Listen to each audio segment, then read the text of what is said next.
do 15, a partir do verso 22.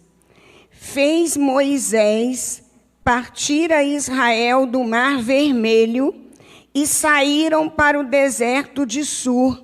Caminharam 3 dias no deserto e não acharam água. Afinal, chegaram a Mara. Todavia, não puderam beber as águas de Mara, porque eram amargas. Por isso chamou-se-lhe Mara.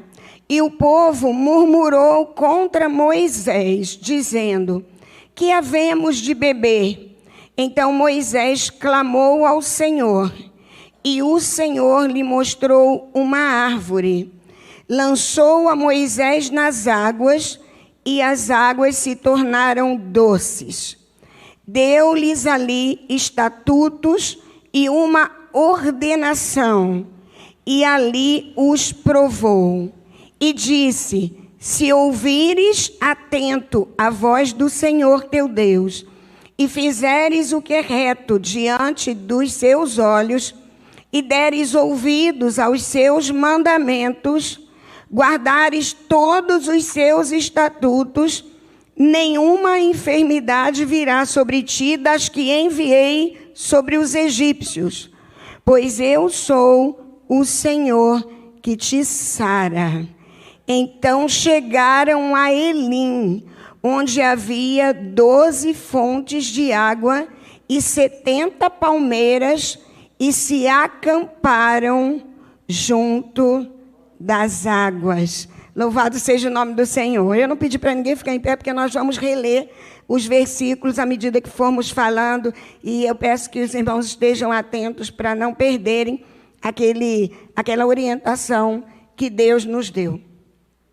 O povo de Israel, os irmãos sabem dessa história provavelmente melhor do que eu. O povo de Israel, ele estava cativo em onde, irmãos? Quem lembra? No Egito. Me ajudem nisso. Vamos interagir. O povo de Israel estava cativo no Egito. Lá eles eram o quê? Os filhos do faraó? Não, lá eles eram escravos. Eles não tinham direito.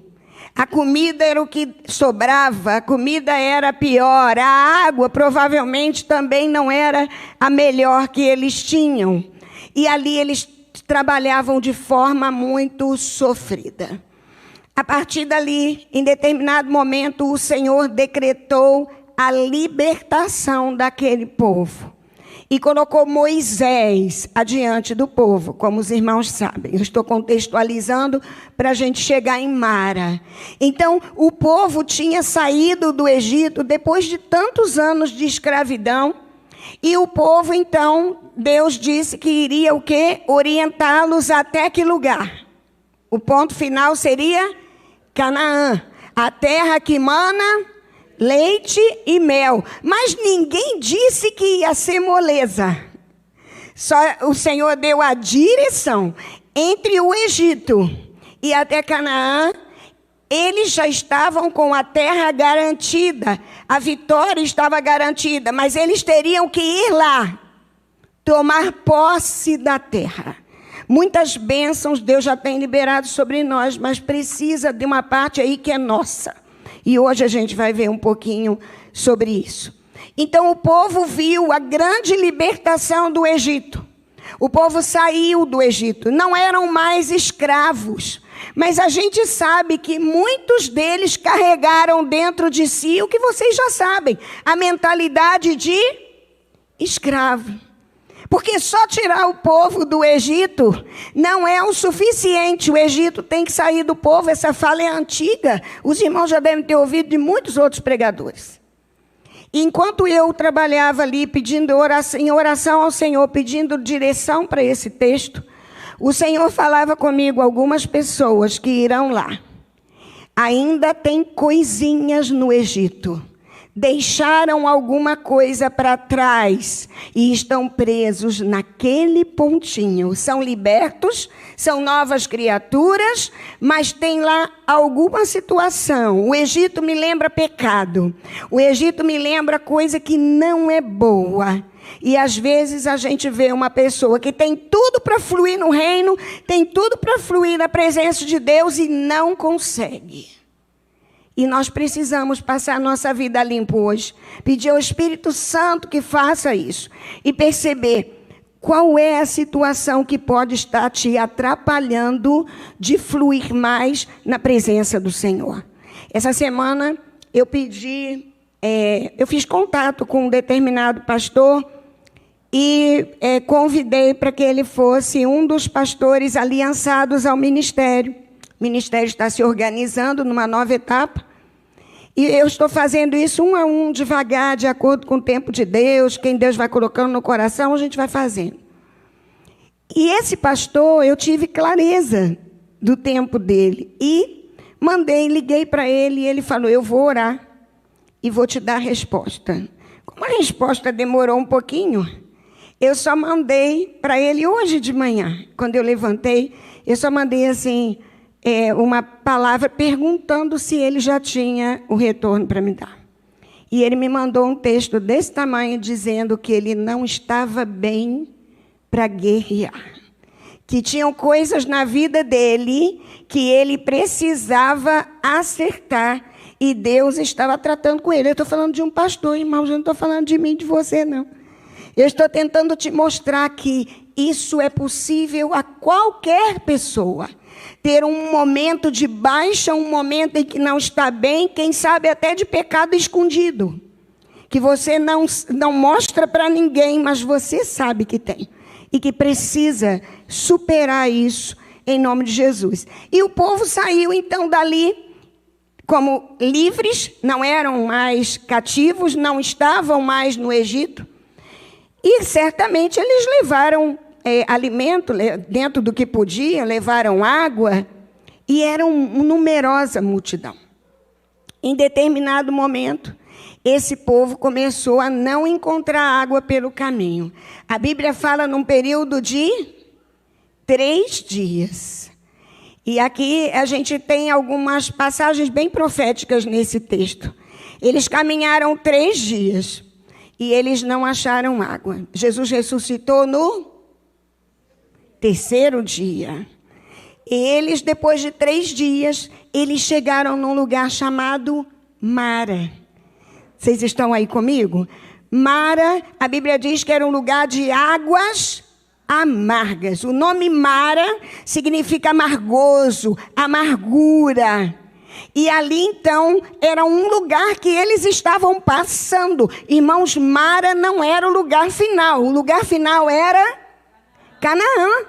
Eles estavam no início da caminhada. E eles chegaram a Mara. E tinham um propósito. Irmãos, as águas eram ruins. Eles queriam água. E eles foram com sede ao pote. Ou melhor, a fonte. Era uma fonte. E quando eles começaram a provar daquelas águas, eles começaram a reclamar. Porque Deus tinha providenciado água, mas não do jeito que eles queriam. Quantas bênçãos você já recebeu, mas você ainda reclama porque não é do jeitinho que você queria. Do tamanho que você queria.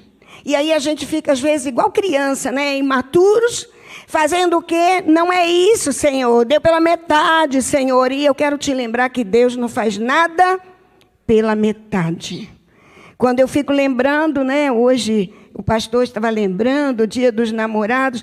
Irmãos, eu às vezes não falo que cresci porque eu não cresci muito, né? Mas assim, ao longo dos anos, eu fui aprendendo na minha vida a ouvir as pessoas bem intencionadas da igreja, dizendo que a pessoa ia encontrar a sua cara.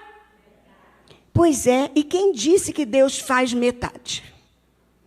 Depois de um tempo eu aprendi que a igreja mentiu para mim o tempo inteiro, falando que eu ia ser metade, que eu tinha que encontrar metade. E quem não casa, morre metade? Não, irmãos, Deus faz inteiros. A Bíblia diz, homem e mulher os criou. Ela não diz um pedaço esperando o outro pedaço chegar. Não, são 2 inteiros. Que quando estão juntos, o Senhor trabalha para que a plenitude venha. Aí eu posso até entender que tem bênçãos que o casamento dá, que quem não está casado ainda não experimentou. E eu não estou falando de sexualidade só. Eu estou falando de parceria, de cumplicidade, uma série de outras coisas. Mas Deus é tão maravilhoso que quem não casou, Ele cuida também. Ele também providencia, Ele também faz gerar. Louvado seja o nome do Senhor. E ali em Mara, no meio daquela fonte, era fonte, mas a água era cheia de amargo, eles começaram então a murmurar. Em outras palavras, a reclamar.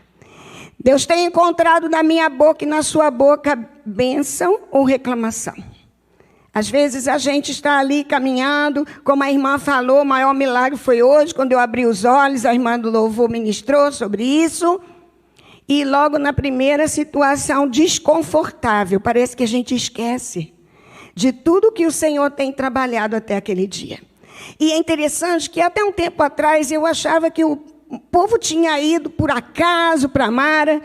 E claramente Deus me mostrou quem levou o povo até o lugar de águas amargas foi o Senhor.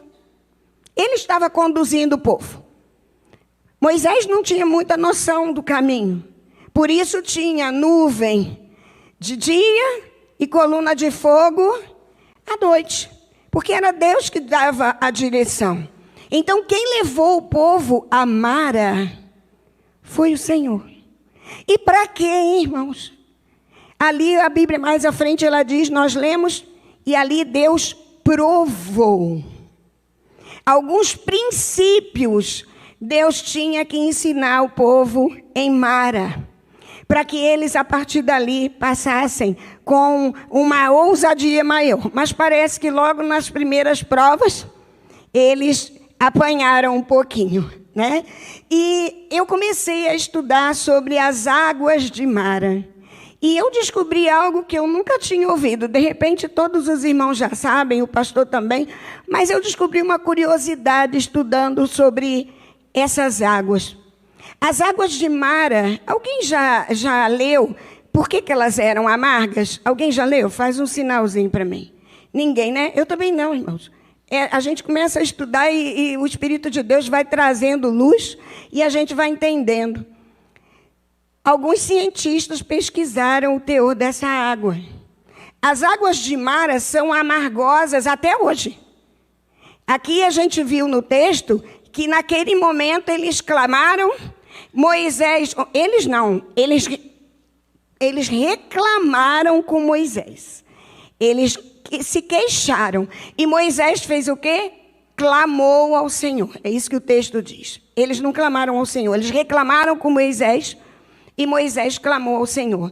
O Senhor mostra a Moisés. É engraçado, interessante que o Senhor, ele não responde. Eis meu servo, eis que te... O Senhor faz que Moisés olhe e tem perto dele uma árvore. E ele faz o quê? Ele pega essa árvore e coloca sobre as águas. Ele joga essa árvore na água e a Bíblia diz que elas se tornaram doces. Depois que eles beberam e eles foram satisfeitos nisso, elas voltaram a ser amargas, porque a natureza daquelas águas não são doces. E por que elas são amargas, irmãos? Essa é uma ministração tão simples, mas tão profunda. As águas, quem aqui já foi a Caxambu, São Lourenço, onde tem fonte de água? Alguém já foi? Eu tive a oportunidade de ir com meu marido. Aqui perto, depois de Itaperuna, em Raposo, tem uma fontezinha, eu acho que tem umas 2 fontezinhas no cantinho assim, da água mineral Raposo. Mas quem já futuramente for conhecer Caxambu ou São Lourenço, os irmãos vão ver muitas fontes de água, é um parque, e tem muitas fontes de água, tanto em São Lourenço quanto em Caxambu, em Minas Gerais. Tem uma que é a base de ferro, pastor, que ela, para mim, me dá ânsia de vômito. Ela é insuportável. Ela é potável, mas ela tem muito ferro. Então, o sabor dela parece que ela está estragada. É um sabor desagradável. As águas de Mara eram minerais. Elas tinham uma característica medicinal, igualzinho às de São Lourenço, as de Caxambu e outras fontes, né? Essas é porque eu conheço. E algumas têm um sabor que é agradável e outras têm um sabor muito desagradável, mas elas não são ruins para a saúde. São potáveis e são medicinais. E aqui o Senhor foi trabalhando a minha vida e me lembrando que o povo foi conduzido pelo Senhor até Mara. Um dos motivos, nós vamos ver outros, mas um dos motivos era tratar as mazelas físicas, limpar as águas do Nilo, que era o rio do Egito, que eles certamente tomavam sem cuidado algum. Tirar questões e limpar não só a questão do estômago, de doenças que eles poderiam ter, parasitas que eles poderiam ter, mas também fortalecer a saúde deles para a caminhada. E os cientistas descobriram pelo menos 2 minerais nessas águas. Um chamado dolomita e o outro chamado magnésio. Dolomita, eu até anotei, mas eu não vou ler para não ser cansativo, esse não é o ponto principal, depois você pode pesquisar. Mas dolomita tem capacidade anti-inflamatória, antisséptica, calmante, cicatrizante. Ela ajuda na absorção do cálcio, então ela ajuda nos ossos. Eles iam caminhar por muito tempo, né? E o magnésio é o mais conhecido. Quem já não ouviu falar aqui em leite de magnésia? Né? O magnésio, ele limpa o quê? O estômago, ele ajuda nesse processo da digestão, mas não só isso. O magnésio tem funções que nem eu sabia, funções do cérebro, alívio de estresse, prevenção da osteoporose, redução da hipertensão, dos problemas cardíacos e uma lista. Ou seja, aquelas águas, embora não fossem agradáveis ao paladar, elas eram remédio. Deus havia preparado aquele lugar para que eles fossem tratados. E qual foi a reação deles? Reclamar e murmurar. Eles não tinham noção. Para eles a água estava ruim. E realmente o sabor não era agradável. Mas era uma providência de Deus para cuidar deles. Sabe aquela prova que você já passou ou que ainda está nela? Ela é necessária para nós aprendermos a superar aquele ponto na nossa vida. Nada foge ao controle de Deus. Nada. Nem a prova que você, porventura, está passando ou identifica na sua família alguma questão. Só que nós precisamos entender que Mara não é o nosso destino. O nosso destino está à frente. Mara é apenas um lugar de passagem. É um lugar de aprendizado. A tua prova, a tua dificuldade, o teu problema, a tua luta de hoje não é o seu destino. Lembre-se disso. Ela é um lugar de passagem. Mas aprenda para sair de lá. Porque enquanto a gente sabe disso, todo mundo que prega sobre deserto fala que deserto é uma escola. E enquanto a gente não passa na lição, enquanto a gente não passa naquela prova, a gente fica lá. E o povo de Israel que não passou na prova, aconteceu o que com eles lá? Morreram lá. Nem saíram de lá. Que o Senhor encontre graça da parte dele liberada sobre mim e para você. Para nós passarmos de Mara hoje, aprendermos o que Deus precisa nos tratar e ensinar e passarmos a Elim, que é o destino inicial aqui desse texto. Voltando ao texto, então, vamos ao verso 24, quando o verso diz: e o povo murmurou contra Moisés. Moisés, então, clama ao Senhor. Quando Moisés clama ao Senhor, nós já falamos isso aqui, Deus leva Moisés à estratégia de uma árvore. E árvore lembra madeira. E madeira lembra cruz. Precisava de Jesus para mudar aquela história. Precisava de Jesus naquela situação difícil para que eles tivessem condição de passar por aquela prova. Você precisa chamar Jesus para dentro da sua situação. Talvez você diga para mim: Lucília, eu já tenho orado, Moisés também clamou. Lucília, parece que Deus não responde. Há tanto tempo eu oro pela mesma coisa e não tem resposta. Às vezes a resposta está na árvore. Ou seja, em alguma coisa que você precisa fazer. Às vezes você ali resmunga, reclama, murmura. Talvez seja a época de você parar de reclamar e fazer um curso novo. Parar de reclamar e mudar de endereço. Parar de reclamar e talvez terminar um namoro, um relacionamento que está te trazendo mais mal do que bem. Poxa, Lucília, no dia dos namorados, você está falando de terminar namoro.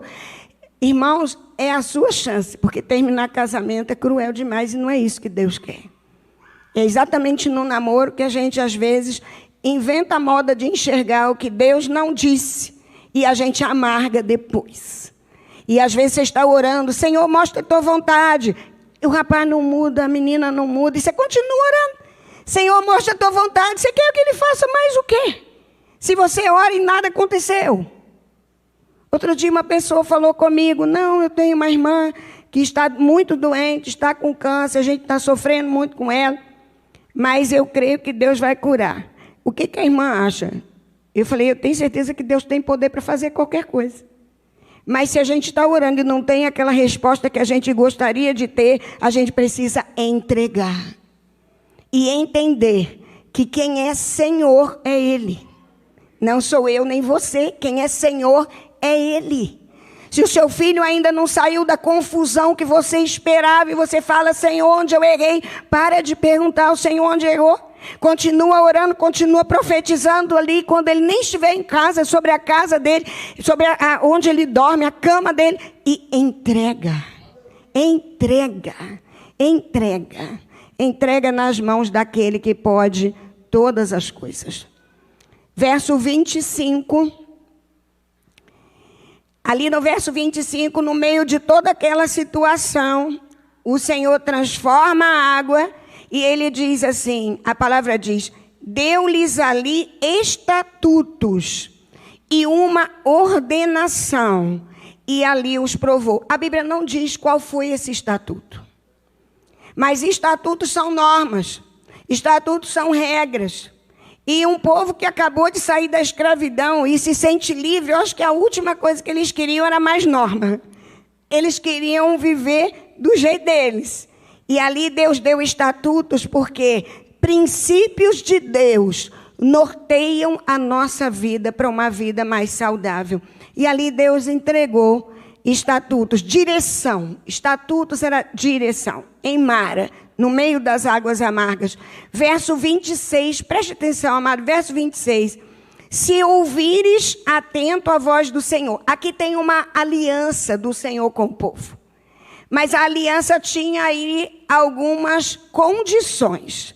Se ouvires atento a voz do Senhor, e fizeres o que é reto diante dos seus olhos, ele tinha acabado de dar os estatutos, e deres ouvidos aos seus mandamentos, guardarem todos os seus estatutos, principalmente os que ele havia entregue ali, nenhuma enfermidade virá sobre ti das que mandei para o povo do Egito, para os egípcios, para o povo do Egito. Então, precisa primeiro estar conectado com Deus, para você conseguir acessar o quê? A proteção do Senhor, como Ele fez com o povo. Tem uma parte do milagre, eu gosto de lembrar isso, tem uma parte enorme do milagre que quem faz é Deus. E a outra parte está na mão de quem? Na nossa mão. Vou dar um exemplo mais simples para os irmãos. A ressurreição de Lázaro. Lázaro estava morto, já tinha dias. Quando Jesus chegou, ele chegou no cemitério. Era um cemitério. Ele estava enterrado. E tinham algumas pessoas com ele, né? Tinha um grupo com ele. Quando Jesus chega lá, ele dá o primeiro comando para as pessoas: tirai a pedra. Primeiro comando. ele poderia milagrosamente ter explodido a pedra. A pedra poderia ter voado longe. Ele poderia ter passado pela pedra. Mas ele ali seguiu princípios. E ele queria ensinar para nós também. Tirai a pedra. E aí ele fala o nome de Lázaro. Eu ouvi algumas pregações que se ele não tivesse falado o nome de Lázaro e ele tivesse dito, vem para fora, ia ressuscitar o cemitério inteiro. Ele precisava chamar quem ele queria, quem ele tinha o propósito. Porque ali ele estava dando a vida. Aquele mover milagroso, só ele poderia fazer. Tirar a pedra, qualquer um de nós pode fazer. E aí ele diz, Lázaro, vem para fora. Ele chama, ele ordena, ele tira do poder da morte a vida de Lázaro e ele ressuscita Lázaro. Aí a Bíblia diz que Lázaro vem como se fosse uma múmia. Todo amarradinho, todo atado, com cheiro de morte ainda. E aí ele diz o quê? Para o povo, desatai-o e deixai-o ir. Não gruda nele, não, para saber como é que foi, como é que você está se sentindo. Desatai-o e deixai-o ir. De novo precisava de alguém fazer o que Jesus não fez. Jesus só fez a parte do sobrenatural. É isso que ele estar aqui pode promover na sua vida e na minha vida. Qual é o nome da sua mara, da sua água amargosa? Eu quero que o Espírito de Deus traga dentro da sua memória como se chama o lugar da sua amargura. Onde está o lugar da mágoa? Onde está o lugar que parece que não está confortável para você, no seu coração, na sua vida, na sua família? É ali que o Senhor quer hoje jogar a árvore. A árvore é Jesus, Ele quer jogar o madeiro e trazer vida, promover cura, onde, em nome de Jesus, lhe aprouver, porque Ele é Senhor. E logo depois a Bíblia diz, depois que o Senhor deu os estatutos, depois que o Senhor sinalizou que eles precisavam estar aliançados com Ele, aí o Senhor diz, eu sou o Senhor que te sara. Jeová Rafá, o Senhor que cura. E aqui a gente tem um outro princípio. Mesmo que você não queira ter tomado remédio, ter passado pelo médico, ter sido enjoado comigo, o Senhor vai nos dizendo o quê? Eu tenho misericórdia de você. E eu tenho o poder de ser o seu médico. Faça a sua parte, vai tomar água amarga primeiro. Vai procurar um médico, vai tomar o remédio, mesmo que ele não seja agradável. Vai passar pelo processo. Mas o Senhor não perdeu o controle porque você está no médico. Ele é e continuará sendo o meu médico e o seu médico. O verso 27. Então chegaram a Elim, onde havia 12 fontes de água e 70 palmeiras. Se acamparam junto a Elim. Eu pesquisei também qual era a distância, se você jogar no Google, qual era a distância de Mara, que existe até hoje, o local, até Elim, que também existe. E de Mara até Elim são 11 quilômetros. 11 quilômetros, eu sou meio ruinzinha disso. Aqui, então, do Independência, não sei, seria até onde? BNH? É? Isso tudo? Eu estou achando até longe. Porque lá da Safra até Novo Parque, não, a entrada de Cachoeiro são 10 quilômetros, né? Da Safra até a entrada de Cachoeiro, parece que tem uma placa lá que são 10, 9 ou 10 quilômetros. Aqui seriam 11 quilômetros. Se eles tivessem ali aceitado aquelas águas para limpeza, e eles tivessem andado, como andariam de qualquer jeito, mais 11 quilômetros, eles encontrariam quantas fontes, irmãos? Os irmãos estão comigo? 12 fontes. Eles estavam onde? No deserto. E 70 sombra, irmãos. Eles achariam o quê? Sombra e água fresca. Era exatamente isso. Mara não era o lugar de ficar. Mara era o lugar de passagem. Elim era o lugar do descanso. Quantos de nós não aprendeu a descansar no poder de Deus? Falta em mim muitas vezes, falta em você muitas vezes, aprender a descansar. A gente vem, atende o apelo, a gente entrega naquela hora aqui, a gente ora, a gente chora, e a gente vai embora e parece que faz o quê?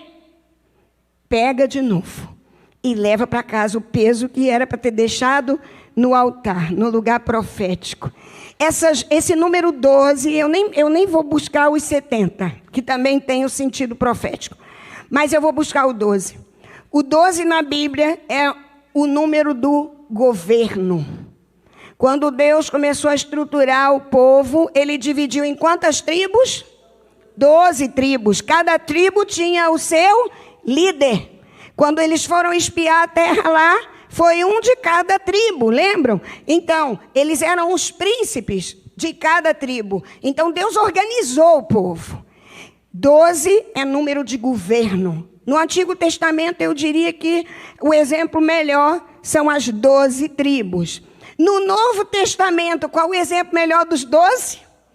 Os discípulos, que vieram a ser apóstolos, porque discípulo é aquele que aprende, apóstolo é aquele que ensina, é aquele que faz, é aquele que já aprendeu e agora multiplica no outro, derrama sobre o outro. Então, no Novo Testamento, o ensino, ali Jesus separou 12. 12 é número de governo. E nós precisamos dessa revelação profética sobre a nossa vida. A Bíblia diz que eram 12 fontes. E o povo estava dividido em quantas tribos, irmãos? 12 tribos. Significa o quê, irmãos? Que era uma fonte para cada tribo. Ei, ouça. O ano está dividido em 12 meses. E isso é profético também. Por quê? Porque nós hoje somos o Israel de Deus. Tem fonte para nós, irmãos. Para mim e para você. Tome posse dessa palavra profética. Tem água para nós. Pode ser que em algum momento você encontre Mara, mas o seu destino não é Mara. É passar por Mara, aprender os princípios de obediência. Mara é lugar da dependência de Deus. Quantas situações difíceis nós simplesmente não sabemos o que fazer. E nós precisamos, então, quando não há resposta, aprender a depender de Deus. Depender do Senhor. Senhor, eu entrego. Eu não sei mais. O que eu tinha que fazer, o que eu tinha que andar, eu fiz. Agora eu entrego. Mar é o lugar da dependência. Depois que você passa a depender de Deus, você consegue chegar a Elim. Um lugar de descanso. Eu tenho aprendido, isso é uma palavra que Deus me deu há um tempo atrás, e nem dá para hoje aqui, que vai ficar muito longa, mas é uma palavra específica sobre descanso. E eu tenho aprendido, eu vou falar só o início dela, que eu sei que vai abençoar a vida de alguém aqui. Quando o Senhor criou o homem, a Bíblia diz que ele criou todas as coisas em quantos dias, irmãos? 6 dias. E no 7º, ele fez o quê, irmãos? Agora tem uma palavra profética para ir, embutida nesse texto, só nisso. É simples assim. É quem tem ouvidos ouça o que o Espírito diz às igrejas. A igreja é isso. No 7º dia Deus descansou porque Ele já havia feito tudo. Sabe o que significa isso para mim? O primeiro dia disse, e teve manhã e tarde, noite, no primeiro dia, no segundo dia, no 6º. No 7º não diz mais isso. No 7º diz que no 7º dia ele descansou. Sabe por quê, irmãos? Tudo já estava feito. No céu, Deus ministrava o meu coração. É sábado todo dia. Todo dia é dia de descanso. Nós é que muitas das vezes não entramos no descanso. O texto de Hebreus diz que nós devemos entrar no descanso. Eles entraram no descanso. Falta isso em nós. Precisamos aprender a chegar a Elim e reconhecermos o lugar da sombra e água fresca, a sombra do Onipotente e a água viva que vem do trono e que corre neste lugar hoje, alcançando a mim e você com graça, com cura do Jeová Rafá e com favor, em nome de Jesus. Sombra e água limpa e água fresca. Eu nem olhei para o esboço. E eu, na verdade, já estou terminando. Saia de Mara. Aprenda em Mara. Mas lembre-se que você precisa dar a sua autorização, porque você precisa parar de reclamar, entrar na obediência, entrar na dependência para você acessar Elim, que é o lugar profético de descanso. Ali eles acamparam, porque, na verdade, Deus não quer que a gente fique e nem morra na prova. Ele quer que a gente consiga, no sobrenatural dele, descansarmos no poder dele, em nome de Jesus.